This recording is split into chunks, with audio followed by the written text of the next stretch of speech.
অল্প ময়লা হতে পরিষ্কার করলে ঘরবাড়িও নোংরা কম হয়, আবার পরিষ্কারও তাড়াতাড়ি হয়। জন্য আমি একটু ময়লা হতে না হতে চোখের সামনে যদি দেখি মাকড়সার জাল পড়ছে, ফ্যানটা একটু নোংরা হয়েছে তো করে ফেলি। আসসালামু আলাইকুম, কেমন আছেন সবাই?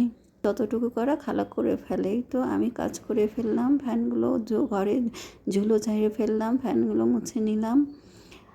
আর এই তো জামা বানাতে দিছিলাম, এগুলো আম্মার জামা। এটা আম্মার ভাস্তি দিছে, গিফট করছে, অনলাইন অর্ডার দিয়ে ঠিকানা দিয়ে দিছে, চলে আসছে। এই জামাটা বানানো শেষ। আমি দুটো মাক্সি বানাতে দিছিলাম আম্মার জন্য, সেটাও শেষ। সেটা সেটে দুটো ওড়না নিয়ে আসছে। দেখেন তো জামাটা কেমন হয়েছে। জামার ওড়নাটা কিন্তু দারুণ, খুব সুন্দর, কালারটাও খুব সুন্দর। আসলে ভিডিওতে আরও একটু লাইট আসতেছে, কিন্তু একটু ডিপ কালার, একদম মিষ্টি পার্পেল কালার যেটা বলে। তো ঝুলে কাজ করা আছে, বুকে আছে, হাতাতে আছে। তো আর প্লাজো করে দিছি, মানে দর্জি বানিয়ে দিছে, নিয়ে আসলাম। আর দুটো মাক্সি বানাতে দিছিলাম, লেস লাগে, বয়স যতই হোক একটু অন্যরকমও তো লাগে। তো আমি মাক্সিগুলোতে একটু লেস করে দিছি, মানে গলায় আর হাতাতে ম্যাচিং লেস কিনে দিছি, কুশি কাটা লেস। কেমন হয়েছে জানাবেন। মাক্সির কাপড়টা আর ওই যে একটা পিঙ্ক কালার, একটা হালকা লাইট কালার, একটা পিঙ্ক কালার। কারণ আম্মা এখন সবখানে মাক্সি পরে, বাইরে গেলেও, ডাক্তারের কাছে গেলে, কারো বাসায় গেলে মাক্সি বেশি স্বাচ্ছন্দ্য বোধ করে। আর 3 পিস তো গিফট পাইছে, ওই জন্য বানিয়ে আনসারিছে সেটে ওড়নাগুলো। আর ম্যাচিং করে গোলাপি পিঙ্ক কালার আর বেগুনি পার্পেল কালার, এই দুটো নিয়ে আসছি। কেমন হয়েছে ওড়নাগুলো? আমার খুব পছন্দ হয়েছে সবগুলোই। আসলে বাচ্চার মতো হয়ে যায়, একটু বয়স হলে না সবাই একটু বাচ্চা বাচ্চা ভাব চলে আসে। একটু নতুন কাপড় চোপড় দিলে অল্পতেই খুশি হয়। আসলে মায়েরা বেশি কিছু চায় না, অল্প দিলেই তাদের মন ভরে যায়, খুশি হয়। এই যে এগুলো নিয়ে আসলাম। আর আমিও আজকে একটু মেশিনে বসবো ভাবছি, কারণ মেশিনটা পরিষ্কার করছি। কারণ আমি আগে কিন্তু কখনো দর্জিকে কাপড় দিতাম না, নিজের কাপড়, মেয়ের কাপড়, যেগুলো বাসায় পরা, আসল কথা সব নিজেই বানাতাম। কিন্তু ওই যে বলে না, একবার যদি বাদ দিয়ে দেয় অলসতা চলে আসে। মেশিনটাও অনেক জাং ধরে গেছিলো, কেচিটাও মরিচা টরিচা ধরে অবস্থা খারাপ। কারণ প্রায় 5-6 বছর হচ্ছে মেশিনে বসি না। তো ভাবলাম একটু মেশিনটা পরিষ্কার করে রোদে দিয়ে তেল দিয়ে একটু সাইজ করে নিচ্ছি। তো দুটো প্লাজোর কাপড় নিয়ে এসেছি, কারণ কেনা প্লাজোগুলো টেকেও না, এই জন্য সুতি কাপড় নিয়ে এসে একটু বানিয়ে দিতে চাইলাম।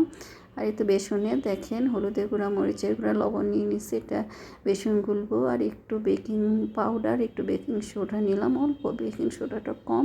আর এটা একটু সম্পূর্ণ বুটের ডালের বেসন, এটা একটু গুলে রেখে দেবো, কারণ আগে থেকে এটা করে রাখলে ভালো হয়। আগে একটু মিক্স করে নিই, তারপরে পরিমাণ মতো পানি দিয়ে নেড়ে চেড়ে দেবো। এখানে আমি কিছুই দিব না। আর এই যে বেসনে একটু মরিচের গুঁড়ো আর লবণ পরিমাণ মতো দিলে, আর আদা রসুন জিরা বাটাও দিয়ে দিচ্ছি, দিয়ে একটু ফেটে নিব।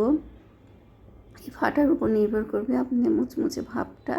আর কোনো কিছুই লাগে না, অনেকে গরম তেল দেয়, অনেক কিছুই দেয়, আমি কিছুই দিই না, তাতেই সুন্দর মচমচে। যে হাতটা দিয়ে দেখবেন, যে হাতে যদি ভরে যায় তাহলে বুঝবেন হয়ে গেছে। তো এটা করে রাখলাম।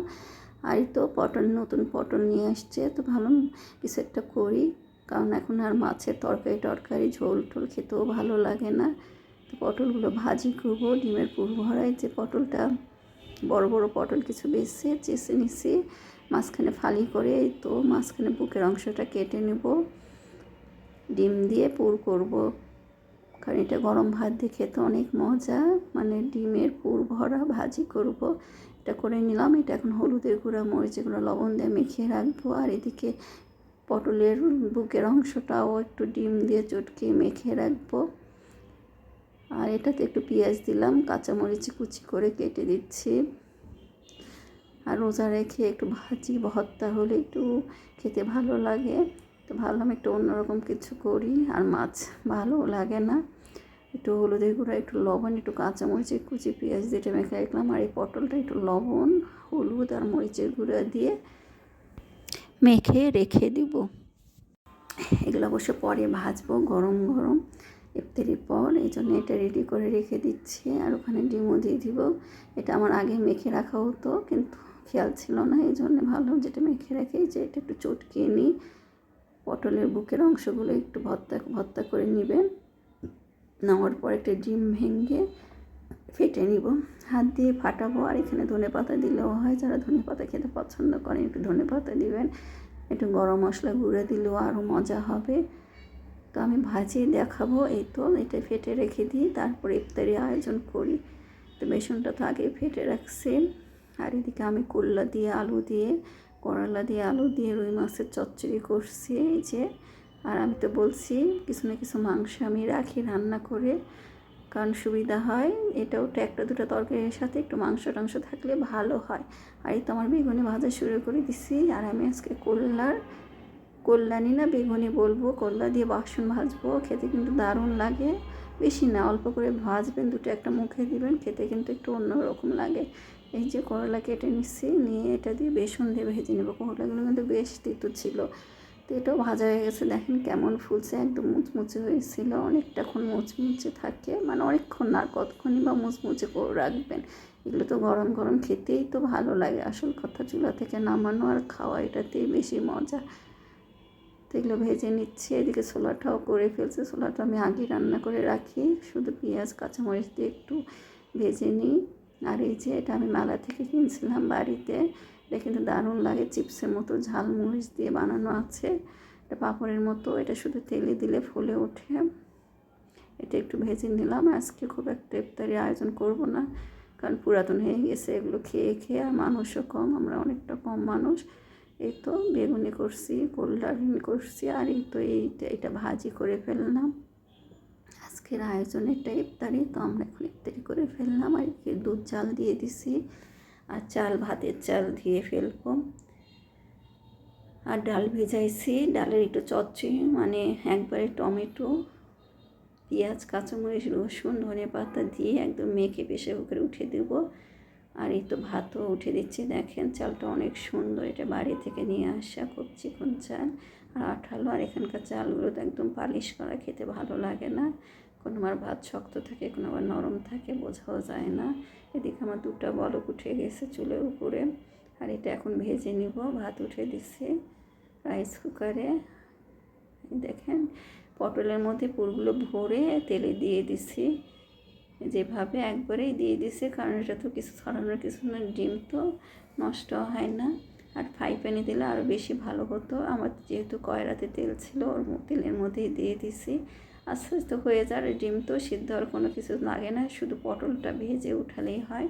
আর একটু কড়া হলে আমি উঠে দেবো। খেতে কিন্তু দারুণ লাগে, এটা গরম ভাত দিয়ে খেতে, এটা দিয়েই শুধু ভাতটা খাওয়া হয়ে যাবে। একদম মাছ মাছ, মানে ডিমের রান্নার মতো হয়, ডিম ভাজির মতো। দুটো বীজ দিয়ে এক থালা ভাত খাওয়া হয়ে যায়। এই যে ভাজি আমার হয়ে গেছে, পটলগুলো উঠে নিচ্ছি।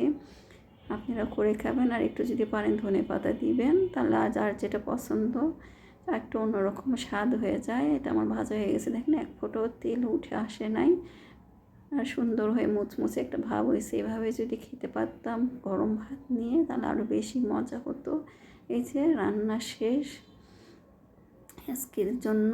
এভাবে করে খাবেন, খেতে কিন্তু দারুণ, আর খেতে ভালোও লাগে। আর এদিকে যে আমি বললাম না ডাল চচ্চড়ি করবো, সব কিছু দিয়ে বেশি উঠিয়ে দিয়েছি। তো এই পর্যন্তই, ভালো থাকবেন, আমাদের জন্য দোয়া করবেন। আল্লাহ হাফেজ।